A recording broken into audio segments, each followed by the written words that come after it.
जानेंगे इस वीडियो में कि कैसे एक झटके से जब दिल पर एक झटका लगता है तो पूरी ज़िंदगी हमारी बदल जाती है। क्योंकि जब सच्चाई हमारे सामने आती है, जब ज्ञान का प्रकाश हमारे सामने आता है तो कोटि जन्मों का अंधकार एक पल में समाप्त हो जाता है। बस इस कहानी को ज़रा ध्यान से सुनिएगा, छोटी सी नन्ही सी कहानी है। एक ऐसे डाकू की कहानी सुनिए जिसके अंदर ना ईर्ष्या नहीं था, पर वो बहुत निर्दयी और कठोर टाइप का था। एक जंगल में रहा करता था। जो भी जीव, जो भी प्राणी जंगल से गुजरता था उसको मार देता था, तलवार से उसको काट देता था। और अच्छा, ये सब करता क्यों था? क्योंकि अपने परिवार, पत्नी, बच्चे, इन सबका भरण पोषण करने के लिए ये वो काम करता था। अंदर से उसके छल कपट नहीं था।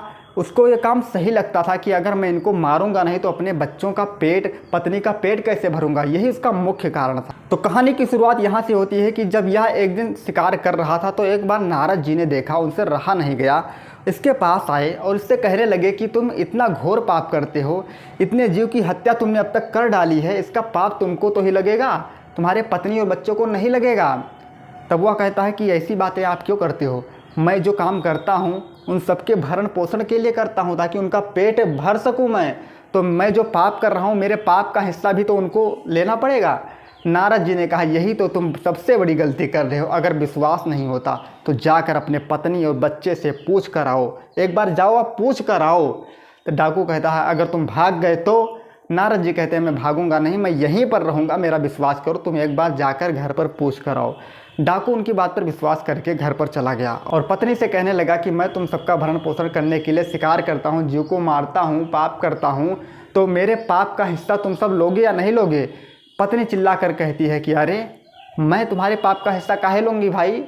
तुम्हारा कर्तव्य है, तुम्हारा धर्म है कि मेरा भरण करना, पोषण करना। मैंने तो नहीं कहा कि तुम किसी की जीव की हत्या कर लाओ, हम सबको खिलाओ पिलाओ। इतना बात सुनते, उस पत्नी की इतना बात जैसे उस व्यक्ति ने सुनी, उसको दिल पर एक बहुत भारी चोट लगा कि बताओ, मैंने अब तक कितने जीवों को मारा, उनकी हत्या की, इतना पाप मुझे लगा और ये सब बता रहे हैं कि मेरे पाप का हिस्सा भी नहीं लेंगे।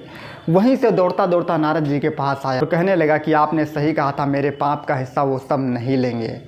वहीं से इसको सच्चाई का ज्ञान हुआ। तब उस शिकारी ने कहा कि सत्य क्या है, मार्गदर्शन करके मुझे बताइए क्या करना चाहिए, अगर ये सब झूठे हैं तो संसार में सत्य क्या है? नारद जी ने कहा, सत्य केवल एक ही है, वो परमात्मा है और उसको पाने का केवल एक तरीका है, उसका नाम में आप डूब जाओ, उसका नाम स्मरण करो। शिकारी के बुद्धि में बैठ गया कि अब राम नाम से मेरा कल्याण होने वाला है। पर एक वहाँ पर दुविधा थी कि वो राम का नाम भी सही से नहीं ले पा रहा था। वो मरा मरा कहे, वो सही से कह नहीं पा रहा था, केवल मरा मरा मरा, राम भी नहीं सही से निकल पा रहा था उसके मुंह से।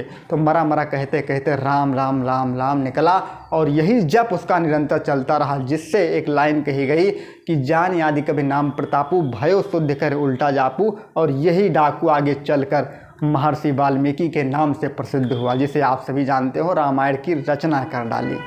इसे कहते हैं राम नाम का प्रताप। बहुत ज़्यादा महिमा है इस कहानी से, इस स्टोरी से समझाने का आपको प्रयास किया है, ताकि इस वीडियो को आप शेयर कर दीजिए, ताकि लोगों को भी पता चल जाए कि भगवान के नाम की कितनी बड़ी महिमा है।